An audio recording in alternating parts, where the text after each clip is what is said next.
আজকে চলে আসলাম আমাদের গাছ থেকে কলা নেওয়ার জন্য। তো দুটি কলার গাছ আজকে কাটবো। আসসালামু আলাইকুম, আশা ও বিশ্বাস আপনারা সকলে ভালো আছেন। চলে আসলাম আমাদের নতুন বাড়িতে কলা গাছ কাটার জন্য। দুটি কলার সরি মোটামুটি অনেকটাই পাকনা পাকনা ভাব চলে এসেছে, তো নিয়ে যাব, কারণ এখানে রাখাটা হচ্ছে রিস্ক। কারণ এলাকার দুষ্টু ছেলেরা আবার কখন নিয়ে যায়, তো সেজন্য একটু আগে গিয়েই নিয়ে যাচ্ছি।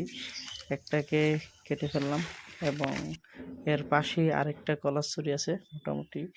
তো যেই কারণে ভিডিও করা, আসলে যে দেশে আসলে নিজেদের গাছ থেকে একদম গাছ পাকা বলতে পারেন কোনো কেমিক্যাল মুক্ত, ফরমালিন মুক্ত ফলগুলা খাওয়া যায়, যেমন আম, কাঁঠাল, কলা। এগুলা আসলে কি যে আনন্দ দেয় সেটা আপনাদেরকে বলে ভাষায় বোঝাতে পারবো না। এবং খুবই ভালো লাগে নিজের হাত দিয়ে যখন নাকি এই কাজগুলো করি, খুব আনন্দর সাথে কাজগুলো করি। তো